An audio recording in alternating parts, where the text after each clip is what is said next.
بسم اللہ الرحمن الرحیم۔ السلام علیکم۔ دربار میں بالکل خاموشی چھائی ہوئی تھی۔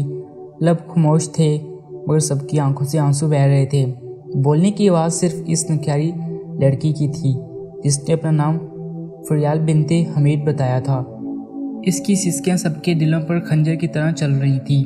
جب سسک کر وہ کہنے لگی کہ آپ جانتے ہیں سلطان محترم، میرا سگا باپ وہاں پر خاموش کھڑا تھا۔ میں اپنے سگے باپ سے کہہ رہی تھی کہ دیکھو میرا یہ شہر مجھے کیا کہہ رہا ہے، میں ایسا ہرگز نہیں کر سکتی تھی۔ آپ نے اسے میرے لیے پسند کیا تھا، آپ ہی اسے سمجھائیں کہ مجھے اس طرح کے جہنمی مرد کے لیے گناہ گار نہیں ہونا چاہتی تھی۔ میں خارج کر کے کہنے لگا کہ بیٹی وہ تمہارا شوہر ہے، میرا تم پر حق تب تک تھا جب تک تم میرے گھر میں تھی، اب تم اپنے شوہر کے گھر ہو، وہ مجھے طلاق دے دیتا ہے۔ طلاق دینے کے بعد اس کی ہوس جاگ جائے تو مجھے نوچنے کے لیے پھر سے آتا ہے، سابقہ شہروں کے نام لے کر مجھے ادھر سے دو چار کرتا رہتا ہے۔ میں جب انکار کر دوں تو میرا تم سے کوئی رشتہ نہیں رہا تو کہتا ہے کہ چل تیرا حلال ہو جاؤں گی۔ اتنا کہہ کر وہ ایک سانس لینے کے لیے رکی۔ اس کی کہانی سن کر وہاں بیٹھی ہر آنکھ شکوار ہو چکی تھی۔ سلطان محترم سوچ بھی نہیں سکتے تھے کہ ان کے دربار میں آنے والی یہ معصوم سی لڑکی اپنے اندر اتنے دکھ درد چھپائے ہوئے ہے۔ اس کے بعد اس لڑکی نے جو کچھ کرنے کا کہا تھا، جو ایک کے مسلمان کرنے کے بارے میں سوچ بھی نہیں سکتا تھا۔ پچھلے 3 گھنٹوں سے سلطان محترم دربار میں بیٹھے تھے، آس پاس درباری وزیر مشیر بھی سبھی موجود تھے۔ سلطان کو یہ دیکھ کر حیرت ہوئی تھی کہ آج کوئی بھی دربار میں شکایت لے کر نہیں آیا تھا۔ اگلے ہی پل انہوں نے خدا کا شکر ادا کیا تھا کہ سلطنت میں اب پرامن فضا قائم ہو چکی ہے۔ وہ شاہی خزانے پر اور مزید ترقیاتی کاموں پر وزیروں کے ساتھ بات چیت میں مگن ہو گئے تھے۔ تب بھی دربار کے دروازے پر ایک لڑکی داخل ہوئی تھی۔ وہ دیکھنے میں بے حد پتلی اور کمزور ہی تھی، اپنے آپ کو ایک بڑی سی چادر میں لپیٹ کر رکھا تھا۔ وہ قدموں سے چلتے ہوئے دربار میں داخل ہونے لگی۔ اس کے قدم ڈگمگا رہے تھے، ایسا لگ رہا تھا کہ جیسے وہ اپنے ہی ڈن میں چلی آ رہی ہو، اس کا ذہن کہیں اور ہو۔ وہ قدم سلطان محترم کے دربار میں آگے بڑھا رہی تھی۔ سلطان محترم نے اگلے ہی پل ہاتھ کے اشارے سے وزیر کو خاموش کروا دیا۔ اس لڑکی کی جانب دیکھنے لگے جو مرے مرے قدموں کے ساتھ چل کر آگے بڑھ رہی تھی۔ سلطان محترم نے اس لڑکی کی حالت دیکھی تو تشویشناک شکار ہو چکے تھے۔ اتنی کم عمر لڑکی کے ساتھ آخر کیا ہوا تھا؟ وہ چلتے ہوئے سلطان محترم کے قریب آئی، لیکن اگلے ہی پل بجائے سلطان محترم کو سلام پیش کرنے کے وہ منہ کے بل گر چکی تھی۔ سلطان محترم کے قدموں میں آ کر اس کمسن لڑکی کا سر لگنا تھا۔ اگلے ہی پل سلطان محترم تڑپ چکے تھے۔ آخر اس لڑکی کو کیا ہوا تھا؟ ظاہر تو کوئی چوٹ دکھائی نہیں دیتی تھی، لیکن جس قدر اس لڑکی کے چہرے پر پریشانی تھی وہ کافی دکھی دل معلوم ہوتی تھی۔ اس کے بعد اس پر پانی کا چھڑکاؤ کیا گیا تاکہ لڑکی کو ہوش آ جائے۔ اس کے بعد اس کی آنکھیں کھلی، آس پاس دیکھنے لگی۔ سلطان محترم کو دیکھ کر پھٹ پھٹ کر رونے لگی۔ سلطان محترم کہنے لگے کہ کیا بات ہے، تم اس قدر پریشانی حال میں یہاں پر کیوں تشریف لائی ہو؟ بتاؤ تمہارے ساتھ کیا ہوا ہے؟ سلطان محترم اسے اپنے سامنے ہی بٹھا چکے تھے۔ وہ روتے ہوئے کہنے لگی کہ سلطان محترم، میں اپنی داستان آپ کے گوشت گزار کرنا چاہتی ہوں۔ شاید ہی آج سے پہلے کسی لڑکی کے ساتھ ایسا ہوا ہو جیسا میرے باپ نے میرے ساتھ کیا ہے۔ وہاں موجود سبھی لوگوں کے کان کھڑے ہو چکے تھے، ہر کوئی اس لڑکی کی جانب دیکھنے لگا تھا۔ آخر اس کے باپ نے اس کے ساتھ ایسا کیا کر دیا تھا؟ لوگ ایک دوسرے سے سرگوشیاں کرنے لگے۔ وہ لڑکی روتے ہوئے کہنے لگی کہ میں نے کتنی ہی مرتبہ خودکشی کرنے کی کوشش کی ہے، چاقو اٹھاتی ہوں، خود کو مارنا چاہتی ہوں، لیکن پھر ہمت نہیں کر پاتی۔ سلطان محترم، میں بڑی بے چین ہوں، کہیں سکون ہی نہیں ملتا۔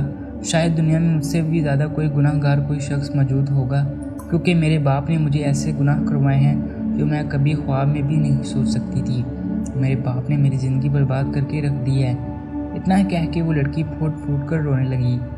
سلطان محترم بے چین سے ہو گئے اور اٹھ کر اس لڑکی کے پاس گئے، اس کے سر پر ہاتھ رکھ دیا، کہنے لگے کہ بیٹی کیا بات ہے، تمہارے باپ نے تمہارے ساتھ کیسی ناانصافی کی ہے، تم مجھے بتاؤ، میں تمہارے باپ کے خلاف سخت سے سخت کارروائی کروں گا۔ لڑکی نے سر اٹھا کر دیکھا، وہاں پر کتنے ہی لوگ موجود تھے، ہر ایک کی نظر کا مرکز وہ لڑکی ہی بنی ہوئی تھی۔ سب سننا چاہتے تھے کہ آخر لڑکی کو کیا مسئلہ تھا، مگر لڑکی سلطان محترم سے کہنے لگی کہ آپ میرے لیے بڑے ہی زیادہ محترم ہیں، میں آپ کو اکیلے میں ہی اپنی داستان سنانا چاہتی ہوں۔ مجھے حیا آتی ہے مگر سلطان نے اگلے ہی پل دربار میں بیٹھے ہوئے درباریوں کو دیکھا، پھر کہنے لگی تو ہر کوئی سانس رو کے اس لڑکی کی بات سن رہا تھا جو رو بھی رہی تھی اور رو رو کر اپنے باپ کے بارے میں بتا بھی رہی تھی۔ اس نے کچھ اس لڑکی کے ساتھ کیا تھا اور کروایا تھا، شاید ہی آج سے پہلے کسی نے باپ نے اپنی بیٹی کے ساتھ ایسا کیا ہو۔ وہ لڑکی روتے ہوئے کہنے لگی کہ سلطان محترم، میری عمر صرف 13 سال تھی جب میری والدہ میرے باپ سے طلاق لے کر چلی گئی۔ وہ مجھے بھی اپنے ساتھ لے کر جانا چاہتی تھی، کہتی تھی کہ تمہارا باپ برا ہے اور بے حیا بھی ہے، میں تمہیں اس کے ساتھ نہیں چھوڑوں گی۔ میں رو رو کر کہتی کہ ماں مجھے اپنے ساتھ اپنے بھائی کے گھر بھی لے گئی، لیکن جب میرے ماموں نے مجھے اپنے گھر دیکھا تو صاف الفاظ میں کہہ دیا کہ بہن تم اگر یہاں پر رہنا چاہتی ہو تو رہو، لیکن میں تمہاری اولاد کو یہاں پر نہیں پال سکتا۔ میرے بیٹے جوان ہیں، میں نہیں چاہتا مجبوراً میری ماں کو بھی مجھے واپس اپنے والد کے پاس چھوڑنا پڑا۔ مجھے لگا شاید میرے باپ اتنے بھی زیادہ برے نہیں ہیں جتنی میری ماں کہتی ہے، لیکن میں غلط تھی۔ میرے والد میں ہر طرح کی برائی تھی، یہاں تک کہ میرے ہوتے ہوئے وہ گھر میں غیر عورتوں کو لایا کرتے تھے۔ میرا ایک بھائی تھا جو میرے والد کے عادات کو دیکھ کر ان کی طرح بگڑتا چلا گیا تھا۔ اکثر والد عورتوں کو لے کر دوسرے کمرے میں بند ہو جایا کرتے تھے۔ آدھی رات کو وہ لڑکی ابا سے پیسے لینے کے بعد اس کے گھر سے چلی جایا کرتی تھی اور میں کھڑکی کے پاس کھڑی ہو کر یہ سارا منظر دیکھتی رہتی تھی۔ اس وقت تو سمجھ نہ پائی کہ آخر یہ عورتیں میرے والد کے کمرے میں کرنے کیا آتی ہیں، لیکن دھیرے دھیرے میرے والد کی توجہ میری جانب بڑھنے لگی تھی۔ میرا بہت خیال رکھتے تھے، میری پسند ناپسند کو اہمیت دیتے، بھائی سے زیادہ مجھے فوقیت دیتے۔ جیسے جیسے میں نے ہوش سنبھالنے لگی تو میرے والد مجھے اس قدر محبت کرنے لگے کہ میں اپنی ماں تک کو بھول چکی تھی۔ پہلے جو کبھی کبھار ان سے ملنے چلی جایا کرتی تھی، میں ان سے ہر رشتہ ناتا ہی توڑ دیا تھا۔ ایک روز وہ بھی آیا جب میرے والد نے میرا رشتہ طے کر دیا۔ میری شادی جس شخص سے طے کی گئی تھی میں نہیں جانتی تھی کہ وہ کون ہے، بس اتنا پتہ تھا کہ میرے والد کے ساتھ اس شخص کی بہت گہری دوستی ہے۔ نکاح کے روز آیا اور نکاح کر کے ساتھ ہی مجھے رخصت کر دیا گیا۔ اس شخص کو بھی اپنا محبوب مان چکی تھی، حالانکہ عمر میں وہ مجھ سے کافی بڑے تھے، لیکن اس کے باوجود میں نے جی جان سے انہیں اپنا شوہر مان لیا۔ یہ سوچ لیا کہ مرتے دم تک میں ان کی بیوی بن کر رہوں گی۔ لیکن شادی کو ابھی صرف 2 دن ہی ہوئے تھے کہ وہ شخص گھر آیا۔ میں ان کے لیے کھانا تیار کر رہی تھی، پوچھنے لگی کہ آج آپ کا دن کیسا گزرا ہے، لیکن اگلے ہی پل وہ مجھے تھپڑ مار چکے تھے۔ کہنے لگے کہ تمہیں اس سے کیا غرض، میرا دل جیسا بھی گزرا ہو چلی جاؤ اپنے باپ کے پاس، میرا دن جیسا بھی گزرا ہو چلی جاؤ اپنے باپ کے پاس واپس، میرا تم سے اب کوئی رشتہ ناتا نہیں ہے۔ اتنا کہنے کے بعد اس شخص نے کھڑے کھڑے مجھے طلاق دے دی۔ میں تو حیرت سے دیکھ رہی تھی، ابھی شادی کو دن ہی کتنے ہوئے تھے، آخر میری کس غلطی کی بنا پر مجھے طلاق دے دی گئی۔ میں روتی ہی اپنے باپ کے پاس آئی، لیکن میرا والد یوں بیٹھا تھا جیسے میں اجڑ کر ان کے گھر آنے لگی ہوں۔ میرا بھائی تو میری خوشی اور غم میں کسی کو فرق نہیں پڑتا تھا، وہ تو والی سے بھی 2 ہاتھ آگے تھا، آوارہ ہو چکا تھا۔ باپ کو جب بتایا کہ میرے شوہر نے مجھے طلاق دیتی ہے تو میرے والد نے صرف میرے سر پر دست شفقت رکھا تھا، کہنے لگے کوئی بات نہیں بیٹا، فکر مت کرو، خدا اس کمینے کو ضرور سبق سکھائے گا۔ اتنا کہہ کر میرے والد وہاں سے جا چکے تھے۔ جیسے ہی میری عدت پوری ہوئی تو ایک مرتبہ پھر میرا نکاح کروا دیا گیا۔ میں نکاح کے لیے بالکل تیار نہیں تھی، لیکن میرے والد نے تو سارے انتظامات کر لیے تھے، میں تو ابھی اپنے شوہر کو ہی نہیں بھول پائی تھی۔ والد سے کہنے لگی کہ مجھے نکاح نہیں کرنا، لیکن وہ کافی سختی سے پیش آنے لگے تھے، کہتے کہ یقیناً لڑکی میں ہی کوئی عیب ہے، ورنہ کوئی اتنا کم سال لڑکی کو طلاق دے کر گھر سے بھیج دیتا ہے۔ جبکہ میں یہ سوچ سوچ کر ہلکان ہو رہی تھی، مجھے اپنا سانس سکڑتا ہوا محسوس ہوتا تھا جب لوگ میرے بارے میں طرح طرح کی باتیں کرتے تھے۔ پہلے دوسرا اور پھر تیسرا نکاح بھی کروا دیا گیا۔ اس مرتبہ تو میں نے سوچ لیا تھا کہ جو کچھ بھی ہو جائے میں شادی نبھا کر ہی رہوں گی، لیکن اس مرتبہ اس شخص نے مجھ پر تشدد کرنا شروع کر دیا۔ وہ مجھ سے حق و زوجیت بھی وصول کرتا اور مجھ سے مارتا بھی، میرے ناک اور منہ سے خون آنے لگتا۔ وہ مجھے پہلے 2 شوہروں کے نام یاد کروا کر ذلیل کرتا، چلتے ہو کوئلے لا کر میرے جسم پر لگا دیتا اور کہتا کہ انہوں نے تمہیں جہاں جہاں چھوا تھا میں تمہارے جسم کے ہر حصے کو جلا دوں گا، جہاں پر بھی ان دونوں نے اپنے چھاپ چھاڑی ہے۔ میں روتی چلاتی رہی، لیکن اس شخص کو رحم نہ آتا تھا۔ ڈھکے چھپے الفاظ میں اپنے والد کو بھی بتایا کہ وہ شخص مجھ پر ظلم کرتا ہے، لیکن والد کہتے کہ گھر آسانی سے نہیں بستے، تمہیں صبر کرنا پڑے گا۔ لیکن تیسری مرتبہ بھی مجھے طلاق ہو گئی اور میں اپنے گھر واپس آ چکی تھی۔ میرا بھائی مجھے تانے دینے لگا تھا، جبکہ میرے والد کو ان سب باتوں سے گویا فرق ہی نہیں پڑتا تھا۔ میں تو جیسے کوئی انسان تھی ہی نہیں، میرے دل میں پتھر تھا جسے جب چاہے اٹھا کر کہیں بھی کسی کے آگے پھینک دیا جاتا تھا۔ میرا جی چاہ کر میں مر جاؤں۔ اپنے والد کے آگے ہاتھ جوڑ کر کہنے لگی میں مزید لوگوں میں زار نہیں بننا چاہتی، لیکن وہ کہنے لگی کہ اس مرتبہ میں جو تمہارا نکاح کروں گا وہ شخص ہمیشہ تمہارے ساتھ رہے گا، تمہیں دھوکہ دینے کے بارے میں سوچ بھی نہیں سکتا، تم سے بہت محبت کرے گا۔ میں والد کے قدموں میں گر گئی، والد کے قدموں میں گر کر رونے لگی کہ مجھے اب کسی سے کوئی رشتہ ناتا نہیں رکھنا۔ لیکن میرے والد کہنے لگے تمہیں میں نے تمہاری ماں سے جدا رکھا ہے اس لیے تاکہ تم میری کام آ سکو۔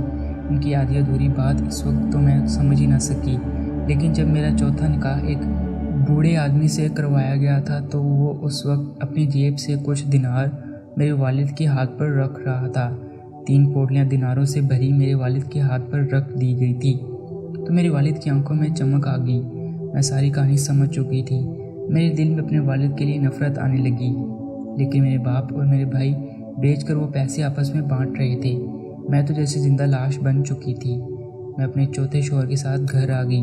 اس دفعہ تو میں سوچ لیا تھا کہ میں مر جاؤں گی مگر اس گھر سے نہیں نکلوں گی، مگر یہ بڑا شخص تو پہلے 3 سے بھی زیادہ ظالم تھا۔ بات بات پر مارتا نوچتا، شوہر ہوتے ہوئے بھی میرے ساتھ درندگی کا مظاہرہ کرتا تھا۔ مجھے جلا کر رلا کر اس سے خوشی محسوس ہوتی تھی۔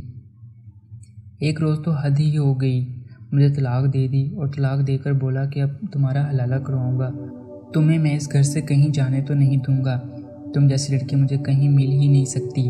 مجھے اپنے وجود سے گھن آنے لگی تھی۔ محترم جب وہ شخص مجھے ہی میرے باپ کے گھر لے گیا، میرے تو وجود میں گویا جان ہی نہیں بچی تھی۔ جب اس نے کہا تھا کہ تمہارا حلالہ تمہارے اس بھائی سے کرواؤں گا، میں روتی رہی، چلاتی رہی، لیکن انہوں نے زبردستی میرا حلالہ میرے بھائی سے کروا دیا، اور پھر بھائی نے میرے ساتھ جو کیا میں یہاں پر بیان تک نہیں کر سکتی۔ میں زندہ لاش بن چکی تھی، لیکن وہ بھی بس اپنا مطلب پورا کرنے کے بعد وہاں سے جا چکا تھا۔ اس کے بعد کئی مرتبہ مجھے حلالے کے لیے میرے بھائی کے پاس بھیجا گیا، اور ہر بار وہ شخص مجھ سے نکاح کر کے نہ صرف میرے دین کو توہین کر رہا تھا بلکہ رشتوں کے تقدس بھی پامال کر رہا تھا۔ اس قدر آنکھیں سرخ لال ہو چکی تھی کہ گویا اب خون ابل پڑے تھے۔ سلطان محترم کی آنکھوں میں بھی آنسو آ چکے تھے۔ وہاں پر بیٹھے ہوئے لوگ اس دکھی لڑکی کی داستان سن کر خود بھی غمگین ہو چکے تھے۔ سلطان محترم اٹھے، کہنے لگے زیادہ دکھوں کا وزن ڈال دیا گیا ہے، مگر تم فکر مت کرو، سلطان کی بارگاہ میں آنے کے بعد کوئی بھی تمہارے ساتھ کچھ غلط نہیں کر سکتا۔ بس تم دیکھو میں تمہارے ساتھ غلط کرنے والوں کے ساتھ کیا کیا کرتا ہوں۔ تمہارا باپ ذلیل ترین انسانوں میں سے ایک انسان ہے، جس نے اپنی آنکھوں کو صاف کیا اور اس لڑکی کو دلاسا دیا۔ وہاں پر سبھی لوگ کے دل میں اس لڑکی کے لیے ہمدردی تھی، لیکن لڑکی کہنے لگی کہ سلطان محترم بڑی مشکل سے میں اپنی جان بچا کر یہاں تک آئی ہوں، اب میں واپس نہیں جانا چاہتی، خدا مجھے موت کی سزا سنا دے، میں مر جانا چاہتی ہوں، مجھے مار دے۔ لیکن سلطان محترم اسے سمجھانے لگے۔ اس کے بعد اسے اپنے وزیر سے مخاطب ہوئے۔ وزیر ہاتھ باندھ کر سلطان محترم کے سامنے حاضر ہوا۔ سلطان محترم وزیر کو کچھ سمجھانے لگے، جسے سن کر وزیر کی آنکھیں حیرت سے پھیل چکی تھیں۔ سلطان محترم کے منصوبے کے مطابق وہ لڑکی واپس اپنے گھر جا چکی تھی۔ آج ایک مرتبہ پھر اس کا حلالہ تھا۔ وہ لڑکی اپنے بھائی کے گھر موجود تھی۔ باپ کو تو اس کے ہونے نہ ہونے سے کوئی فرق نہیں پڑتا تھا، جبکہ بھائی نے جب اس لڑکی کو دیکھا تو آنکھوں میں ایک چمک سی آ گئی تھی۔ کہنے لگا کہ خود کو دلہن کی طرح تیار کر کے رکھو، میں ابھی آتا ہوں۔ لڑکی نے اندھیرے میں جا کر کمرے میں بستر کے نیچے موجود تھا۔ کچھ ہی دیر بعد فریال کا بھائی کمرے میں داخل ہوا، آ کر ہنسنے لگا۔ فریال کا خوب مذاق اڑانے لگا کہ تم مردوں کے بیچ میں ایک کھلونا بن کر رہ چکی ہو، شاید آج سے پہلے کسی اور عورت کے ساتھ اس قدر تذلیل نہ ہوئی ہو جس طرح تمہاری تذلیل ہمارے ہاتھ سے ہو رہی ہے۔ اس نے ہاتھ سے خنجر نکال کر خنجر اس کے بھائی کے پیر میں گھونپ دیا۔ خنجر کا لگنا تھا کہ وہ چیخنے چلانے لگا۔ گھر میں بیٹھا ہوا فریال کا باپ، اس کا بوڑھا شوہر بھاگ کر کمرے میں آنے تھے، لیکن تب تک کمرے کے دروازے پر فریال کا بھائی زمین پر گر کر اپنا پیر پکڑ کر چیخنے جا رہا تھا۔ پاؤں میں خنجر ابھی پھنسا ہوا تھا۔ وہ دونوں ہی بھاگ کر اندر داخل ہوئے تھے، لیکن جب کمرے میں فریال کے ساتھ سلطان محترم کے وزیر کو دیکھا تو وہ بھی گھبرا چکے تھے۔ اگلے ہی پل سپاہی گھر کے اندر داخل ہو چکے تھے اور سب کو ہتھکڑیاں پہنا کر سلطان محترم کے دربار میں حاضر کیا گیا تھا۔ سب ہی سر جھکا کر کھڑے ہوئے تھے، چہرے پسینے سے شرابودار ہو چکے تھے، جبکہ سلطان محترم کے ساتھ فریال سر جھکائے کھڑی تھی۔ سلطان محترم نے سپاہیوں کو بھیج کر فریال کے سابقہ تینوں شوہروں کو بھی وہاں پر بلا لیا تھا۔ سب سے پہلے شوہر سے پوچھ گچھ کی گئی، پھر دوسرے، پھر تیسرے۔ ان تینوں کا کہنا تھا کہ اس شخص نے پیسوں کی عوض اپنی بیٹی ہمیں بیچی تھی، وہ بھی نکاح کے نام پر، لیکن ہمارا تو کام ہی لڑکیوں کے ساتھ وقت گزارنا تھا، مطلب پورا ہونے کے بعد ہم نے اس کی بیٹی کو چھوڑ دیا۔ فریال ایک جانب کو بت بنی کھڑی تھی۔ جب چوتھے شوہر سے پوچھا گیا تو اس نے بھی یہی کہا تھا۔ کہنے لگا، سلطان مجھے معاف کر دیجیے، میں آپ سے معافی چاہتا ہوں، میں اس لڑکی کو دوبارہ دکھ نہیں دوں گا۔ اس شخص نے میرا بہت ادھار دینا تھا، اس نے میرا قرض اتارنے کے لیے اپنی بیٹی مجھے نکاح میں دے دی تھی، اس لیے جب چاہے میں پیسوں کی شدید ضرورت ہوتی تھی اور اس کے باپ پر غصہ آتا تھا تو میں اسے خوب ذلیل کرتا ہوں اور جان بوجھ کر اس کا حلالہ اس کے بھائی سے کرواتا ہوں۔ اگلی ہی پل سلطان محترم اٹھے اور ہاتھ میں ہتھیار لے کر ان تینوں باپ بیٹوں اور شوہروں کے منہ پر مارا۔ وہ تینوں تو خوف کے مارے کانپ رہے تھے۔ جب سلطان محترم باروک انداز میں بولے، کہنے لگے کہ نہیں سلطان محترم، حقیقت میں آپ کو بتاتا ہوں۔ وہ روتے ہوئے کہنے لگا کہ سلطان محترم، دراصل میرا بیٹا فریال کا سگا بھائی نہیں ہے، یہ نیا انکشاف تھا جو سلطان محترم کے دربار میں سب پر حاوی ہونا تھا۔ سلطان محترم ایک شخص کا چہرہ دیکھ رہے تھے، زخمی بھائی ابھی بھی اپنے پیروں کو پکڑتے درد سے بلبلا رہا تھا۔